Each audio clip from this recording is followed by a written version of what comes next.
Não se limite a correr para um emprego e cumprir seu horário. Acredite no que você faz, seu trabalho é importante. Trabalhando em equipe, você vai ter orgulho do que faz. Sejam bem-vindos. Nesta integração, iremos estudar, aprender e receber treinamentos voltados às normas regulamentadoras, tendo como objetivo maior o aprendizado e as normas regulamentadoras têm o objetivo de estabelecer diretrizes de ordem administrativa, de planejamento e de organização, que visam a implementação de medidas de controle e sistemas preventivos de serviços especializados em segurança e medicina do trabalho, têm a finalidade de promover a saúde e proteger a integridade do trabalhador. Compete aos serviços especializados em segurança e medicina do trabalho elaborar ou participar da elaboração do inventário de riscos, acompanhar a implementação do plano de ação do Programa de Gerenciamento de Riscos, implementar medidas de prevenção de acordo com a classificação de risco, elaborar plano de trabalho e monitorar metas, indicadores e resultados de segurança e saúde no trabalho. Responsabilizar-se tecnicamente pela Promover a realização de atividades de orientação, informação e conscientização dos trabalhadores. Para a prevenção de acidentes e doenças relacionadas ao trabalho, propor, imediatamente, a interrupção das atividades e a adoção de medidas corretivas ou de controle. Quando constatar condições ou situações de trabalho que estejam associadas a grave e iminente risco para a segurança ou para a saúde dos trabalhadores. Conduzir ou acompanhar as investigações dos acidentes e alguns conceitos legais para os envolvidos nos treinamentos. Profissional habilitado, profissional com atribuições legais para a atividade a ser desempenhada e que assume a responsabilidade técnica, tendo registro no Conselho Profissional de Classe. Profissional qualificado, aquele que comprovar conclusão de curso específico na área, reconhecido pelo Sistema Oficial de Ensino. Profissional capacitado, trabalhador que recebeu capacitação sob orientação e responsabilidade de um profissional habilitado. É de responsabilidade da segurança do trabalho realizar inspeções de segurança, realizar treinamentos de segurança, aplicar as melhores práticas prevencionistas, responder às entidades de fiscalização, garantir que as medidas de segurança sejam respeitadas. É as obrigações legais do empregador. Cumprir e fazer cumprir as disposições legais e regulamentares sobre segurança e saúde no trabalho. Informar aos trabalhadores os riscos ocupacionais existentes nos locais de trabalho. As medidas de prevenção adotadas pela empresa para eliminar ou reduzir tais riscos. Apresentar os resultados dos exames médicos e de exames complementares. Além de elaborar ordens de serviço sobre segurança e saúde no trabalho. Dando ciência aos trabalhadores. Implementar medidas de prevenção, escutando aos trabalhadores. De acordo com a seguinte ordem de prioridade. Ponto: eliminação dos fatores de risco. Minimização e controle dos fatores de risco. Com a adoção de medidas de proteção coletiva. Minimização e Obrigações legais. Todo trabalhador, ao ser admitido ou quando mudar de função que implique em alteração de risco, deve receber informações sobre os riscos ocupacionais que existam ou possam originar-se nos locais de trabalho, os meios para prevenir e controlar tais riscos, as medidas adotadas pela organização. Obrigações legais do empregado. É cumprir as disposições legais e regulamentares sobre segurança e saúde no trabalho, inclusive as ordens de serviço expedidas pelo empregador. Submeter-se aos exames médicos previstos nas normas. Colaborar com a organização na Constitui ato faltoso a recusa injustificada do empregado ao cumprimento do disposto nas normas regulamentadoras. O trabalhador poderá interromper suas atividades quando constatar uma situação de trabalho onde, a seu ver, envolva um risco. Acidente do trabalho.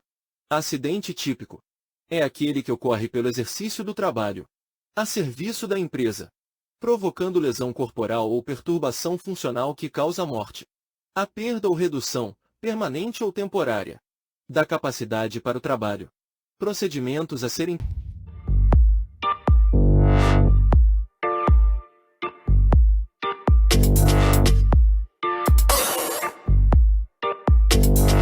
acidente trajeto.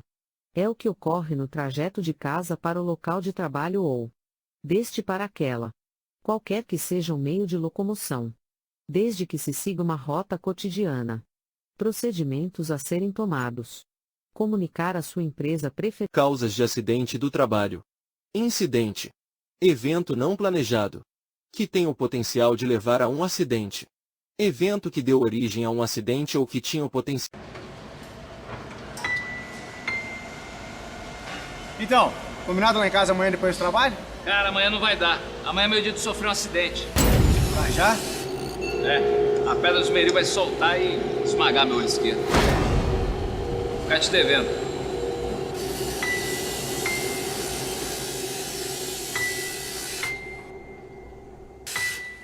Programa Trabalho Seguro. A prevenção é o melhor caminho. Causas de acidente do trabalho. Condição insegura. São aquelas que comprometem a segurança do trabalhador. Exemplo.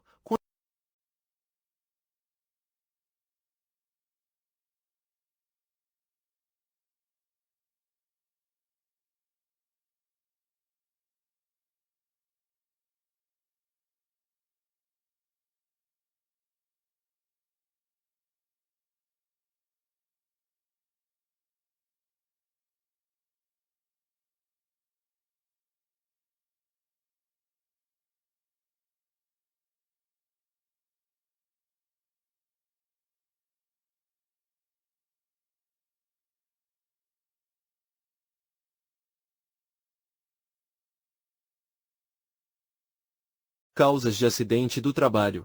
Ato inseguro. É a maneira como as pessoas se expõem, consciente ou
causas de acidente do trabalho.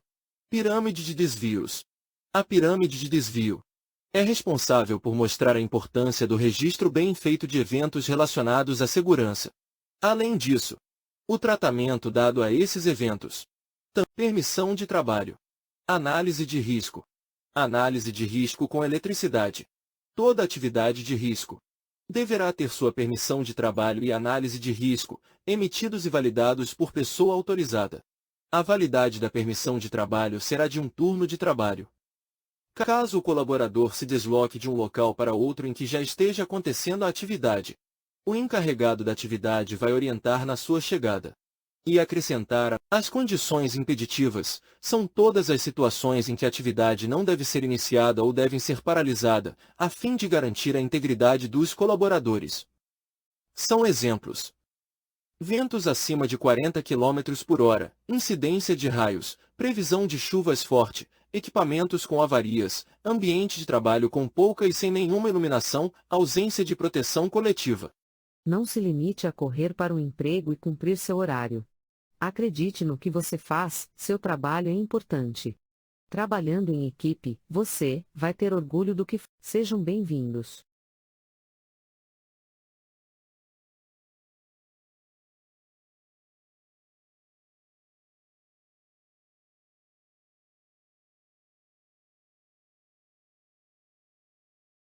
Conceito de equipamento de proteção individual e proteção coletiva.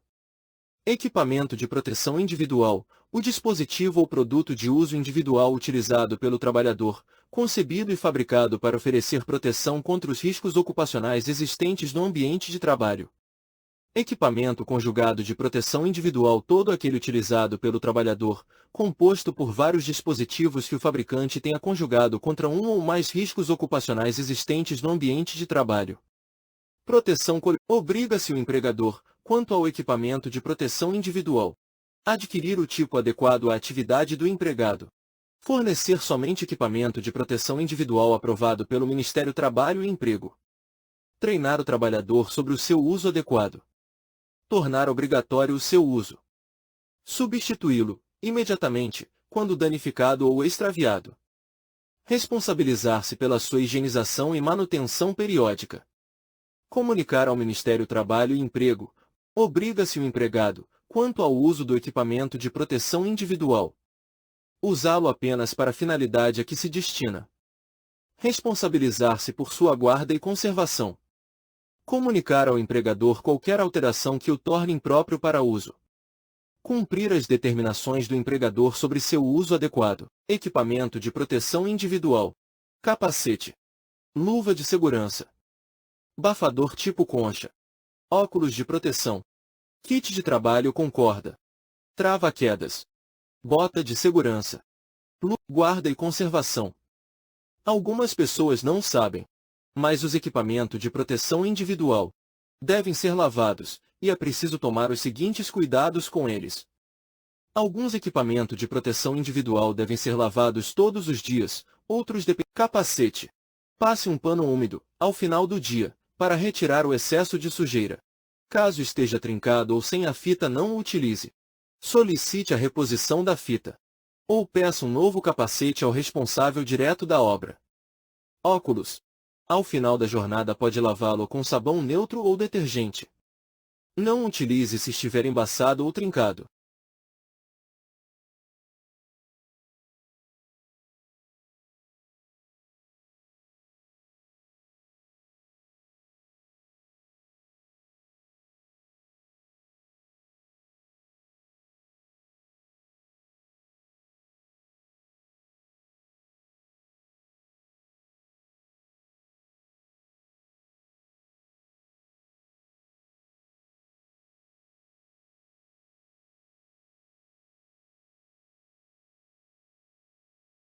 Não se limite a correr para o emprego e cumprir seu horário. Acredite no que você faz, seu trabalho é importante. Trabalhando em equipe, você vai ter orgulho do que. Sejam bem-vindos. Nesta integração, iremos estudar, aprender e receber treinamentos voltados às normas regulamentadoras, tendo como objetivo maior o aprendizado e a Saúde ocupacional. O Programa de Controle Médico e Saúde Ocupacional é parte integrante do conjunto mais amplo de iniciativas da organização no campo da saúde de seus empregados. O Programa de Controle Médico de Saúde Ocupacional deve incluir a realização obrigatória dos exames médicos admissional, periódico, de retorno ao trabalho. No exame admissional, ser realizado antes que o empregado assuma suas atividades. No exame periódico, ser realizado de acordo com os seguintes intervalos. Para empregados expostos a riscos ocupacionais identificados e classificados no PGRI. Para portadores de doenças crônicas que aumentem a susceptibilidade a tais riscos, um a cada ano ou a intervalos menores, a critério do médico responsável. Para os demais empregados, o exame clínico deve ser realizado a cada 2 anos. No exame de retorno ao trabalho. Doença ocupacional é todo e qualquer processo de prejuízo à saúde, caracterizado por um diagnóstico médico, relacionado direta ou indiretamente com o trabalho. Por exemplo, acidentes de trabalho. Durante o expediente, o colaborador se envolve em algum tipo de trauma e lesão, podem suscitar doenças ocupacionais. Atualmente as principais doenças ocupacionais são ler, lesão por esforço repetitivo. DORT, distúrbios osteomusculares relacionados ao trabalho. Dorsalgias. Transtornos mentais. Transtornos. As lesões provocadas por movimentos repetitivos estão entre as principais causas de afastamento do trabalho no Brasil. Só no ano passado, esse tipo de problema representou 11% dos pagamentos do INSS por auxílio-doença. Os constantes movimentos para desenhar afastaram a Gabriela do trabalho por um mês. A estagiária de design usa tanto o lápis quanto o mouse do computador para executar as tarefas. Quando eu esticava o braço, doía muito.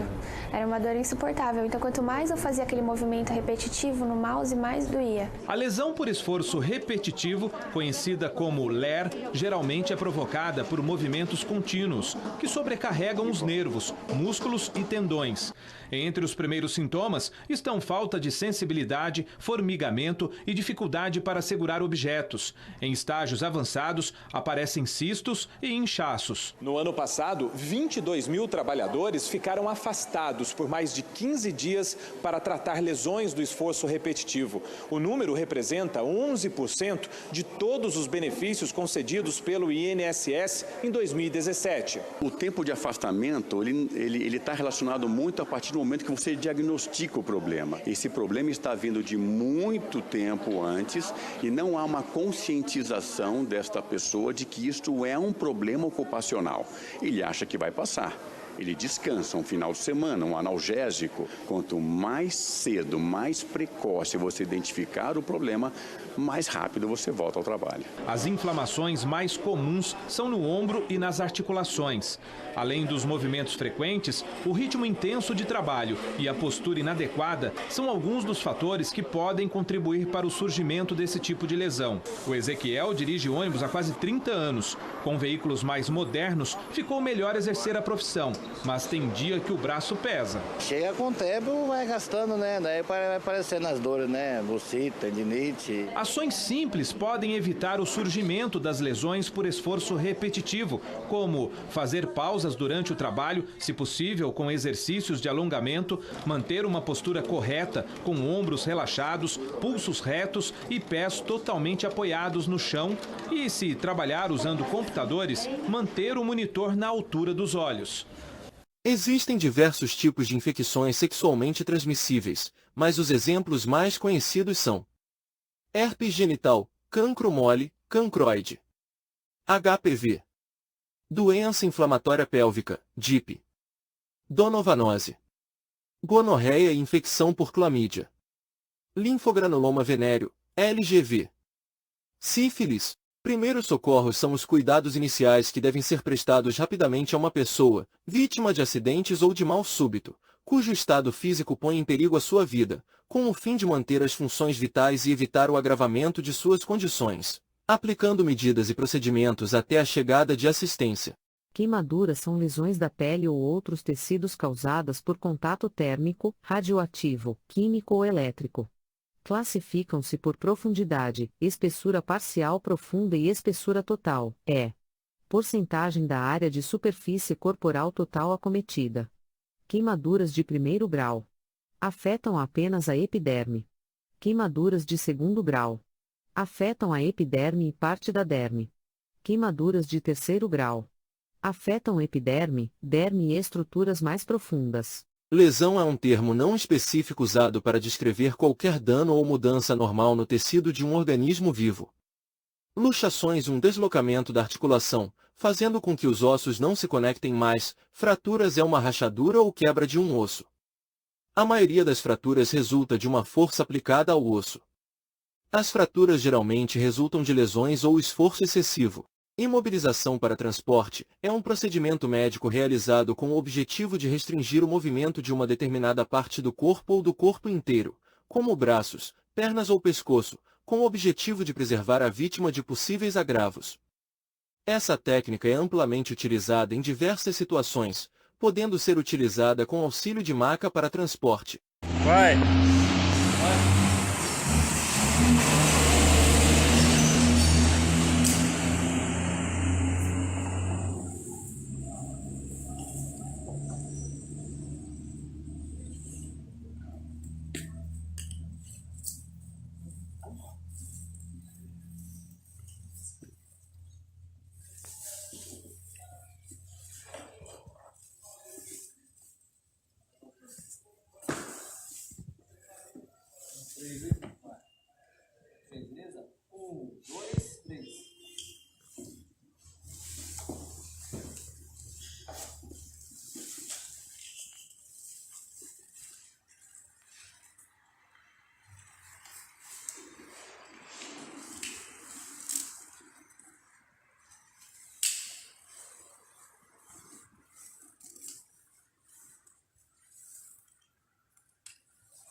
da prancha também ou só a movimentação só?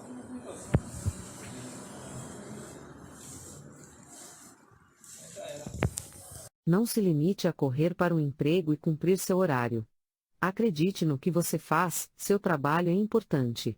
Trabalhando em equipe, você vai ter orgulho do que faz. Sejam bem-vindos. Nesta integração, iremos estudar, aprender e receber treinamentos voltados às normas regulamentadoras, tendo como objetivo maior o aprendizado e a proteção contra incêndio.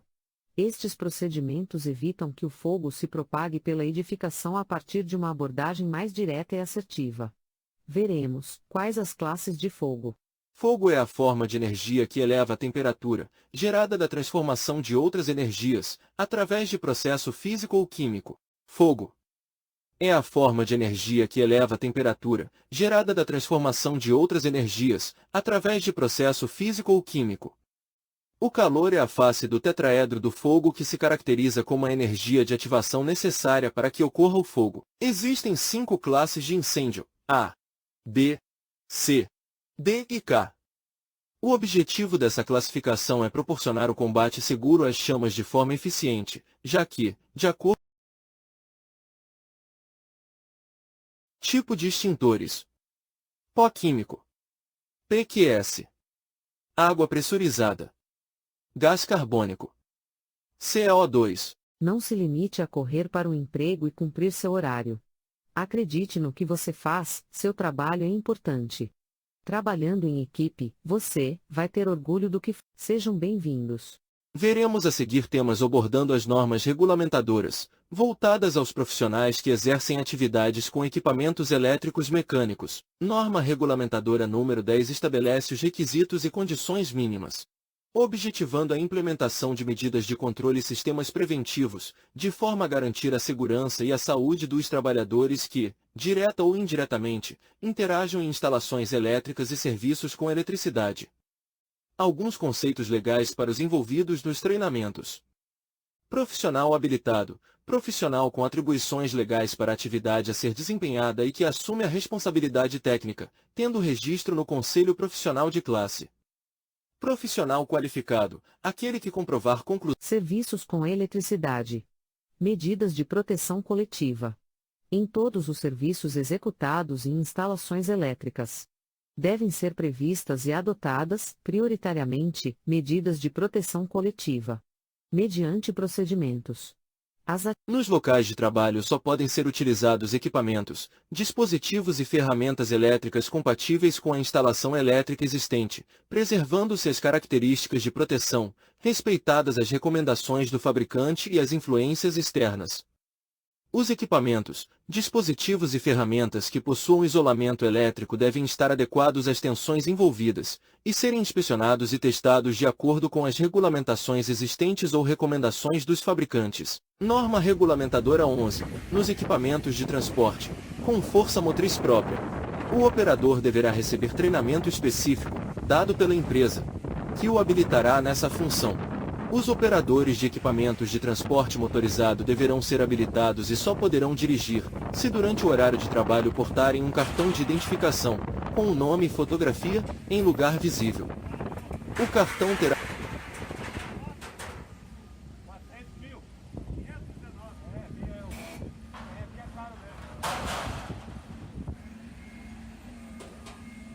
máquinas e equipamentos. Esta norma regulamentadora e seus anexos definem referências técnicas, princípios fundamentais e medidas de proteção para resguardar a saúde e a integridade física dos trabalhadores. E estabelece requisitos mínimos para a prevenção de acidentes e doenças do trabalho nas fases de projeto e de utilização de máquinas e equipamentos, e ainda a sua fabricação.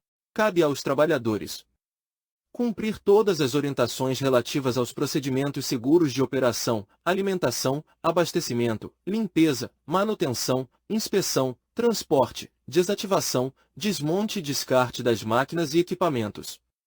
Não realizar qualquer tipo de alteração nas proteções mecânicas ou dispositivos de segurança de máquinas e equipamentos, de maneira que possa colocar em risco a sua saúde e integridade física ou de terceiros. Comunicar seu superior imediato se uma proteção ou dispositivo de segurança foi removido, danificado ou se perdeu sua função. As máquinas e equipamentos devem ser submetidos a manutenções na forma e na periodicidade determinada pelo fabricante, sendo realizada por profissional legalmente habilitado ou por profissional qualificado.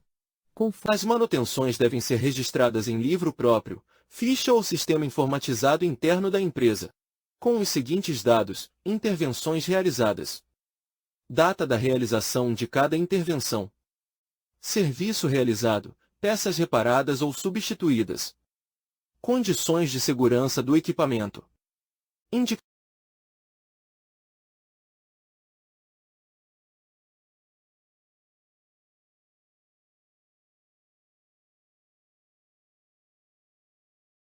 Norma regulamentadora número 17, visa estabelecer as diretrizes e os requisitos que permitam a adaptação das condições de trabalho às características psicofisiológicas dos trabalhadores, de modo a proporcionar conforto, segurança, saúde e desempenho eficiente no trabalho.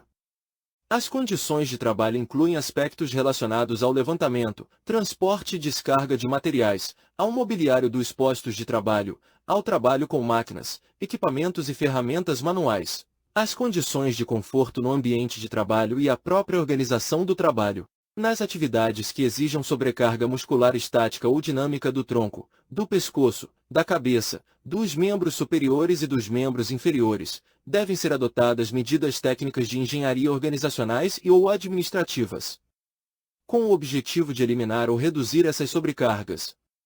A partir da avaliação das posturas preliminares ou da avaliação do local de trabalho. Norma regulamentadora número 18, Indústria da Construção. Tem o objetivo de estabelecer diretrizes de ordem administrativa, de planejamento e de organização, que visam a implementação de medidas de controle e sistemas preventivos de segurança nos processos, nas condições e no meio ambiente de trabalho na indústria da construção. Responsabilidades. A organização da obra deve vedar o ingresso ou a permanência de trabalhadores no canteiro de obra sem que estejam resguardados pelas medidas previstas nesta norma. Fazer a comunicação prévia de obras em sistema informatizado da Subsecretaria de Inspeção do Trabalho, antes do início das atividades, de acordo com a legislação vigente. As áreas de vivência devem ser projetadas de forma a oferecer, aos trabalhadores, condições mínimas de segurança, de conforto e de privacidade. E devem ser mantidas em perfeito estado de conservação, higiene e limpeza, contemplando as seguintes instalações: instalação sanitária, vestiário, local para refeição e alojamento, quando houver trabalhador alojado, instalações elétricas. A execução das instalações elétricas temporárias e definitivas deve atender ao disposto na NR 10, Segurança em Instalações e Serviços em Eletricidade.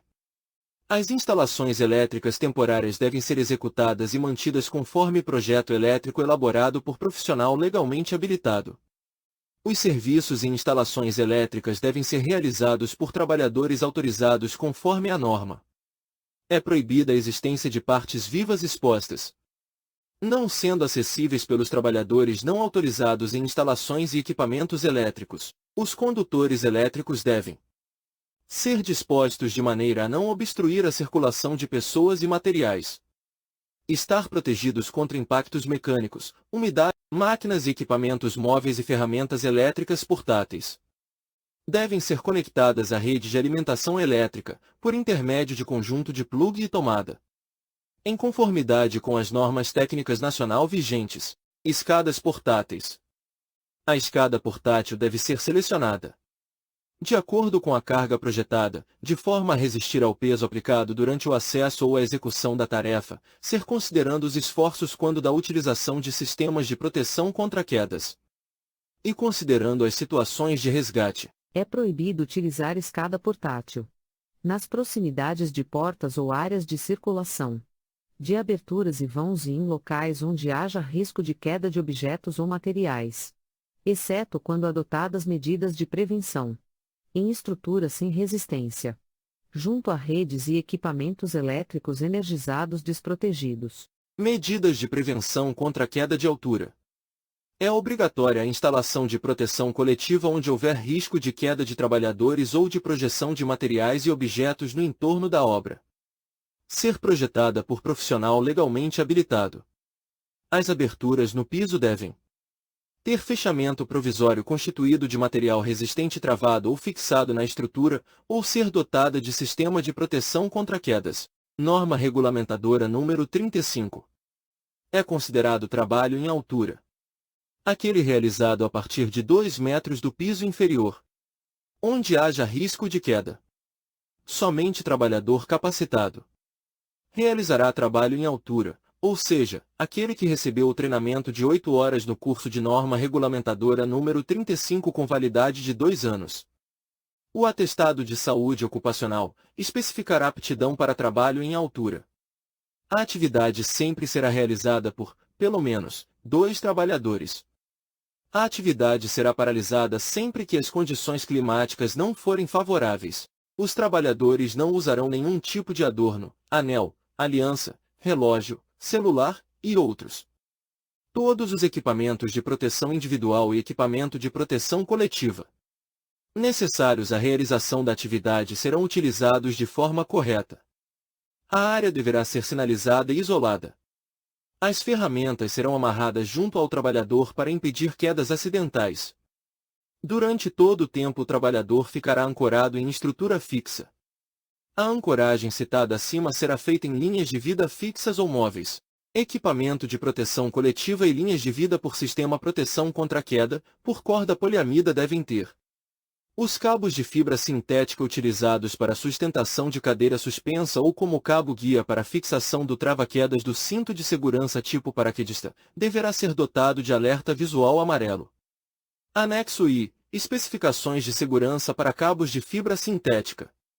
O cabo de fibra sintética utilizado nas condições previstas nesta norma deverá atender às especificações previstas a seguir.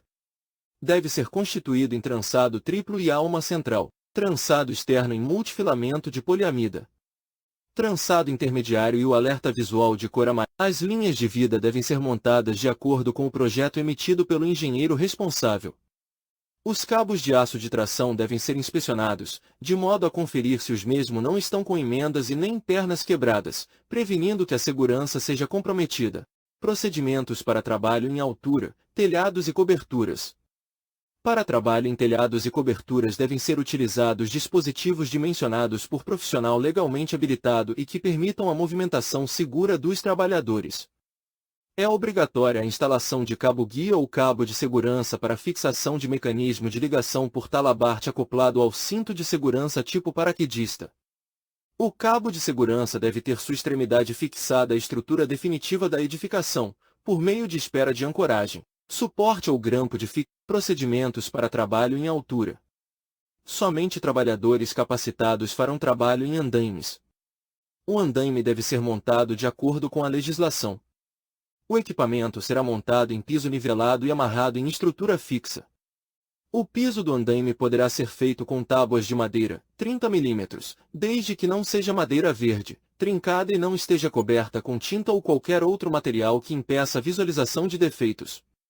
Não será montada nenhuma escada no piso do andaime ou qualquer meio de improvisação. Procedimentos para trabalho em altura. Ser capacitado para operar e ser autorizado pelo setor de segurança do trabalho. Realizar inspeção no local e equipamento antes do uso, ter visão clara do caminho a ser percorrido. Manter distância segura de obstáculos, depressões, rampas e outros fatores de risco, manter distância segura de obstáculos aéreos, inclusive rede elétrica, não operar o cesto sob pessoas.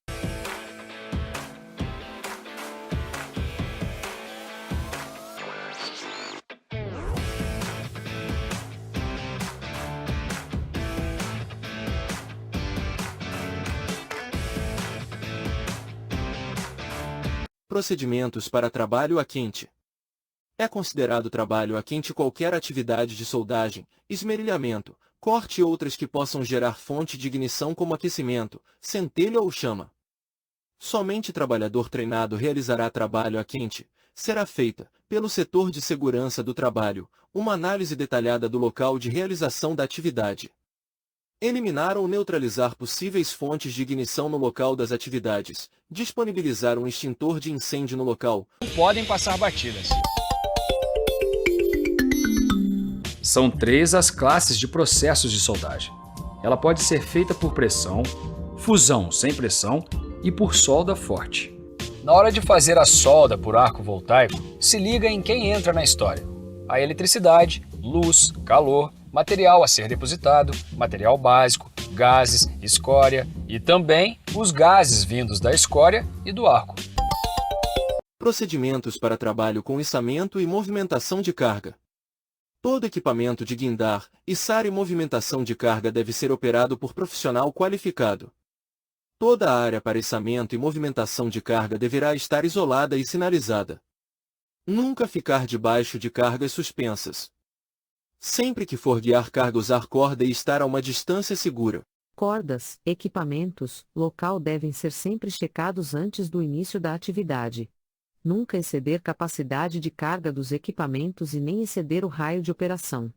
Proibido jampear de qualquer maquinário ou equipamento. Necessário permissão de trabalho e análise de risco. Não se limite a correr para um emprego e cumprir seu horário. Acredite no que você faz, seu trabalho é importante. Trabalhando em equipe, você vai ter orgulho do que faz. Sejam bem-vindos. Nesta integração, iremos estudar, aprender e receber treinamentos voltados às normas regulamentadoras, tendo como objetivo maior o aprendizado e A setor mapeou e analisou cada tipo de aspecto de suas atividades, de forma a identificar os respectivos impactos que os mesmos podem causar no ambiente e na sociedade e no seu entorno. Após esse levantamento, empresas responsáveis ambientalmente utilizam a prática do levantamento de aspectos e impactos ambientais de seus processos produtivos, serviços e atividades. Aspectos ambientais, elementos das atividades da empresa, que podem interagir com o meio ambiente. Impactos ambientais, consequências dessa interação, que geram modificações no meio ambiente.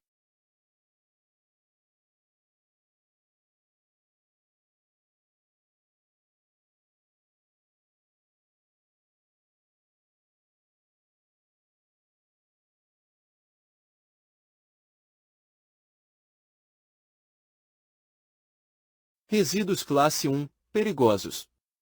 Inflamabilidade, facilidade com que algo queima ou entra em ignição, causando fogo ou combustão.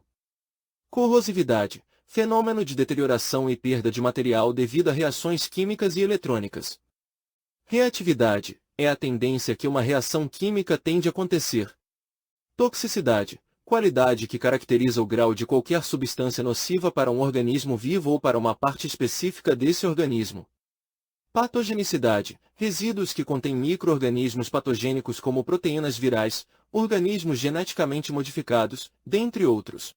Resíduos classe 2, a não inertes, são aqueles que possuem propriedades como biodegradabilidade, combustibilidade ou solubilidade em água. Folhagens e poda. Papel e papelão.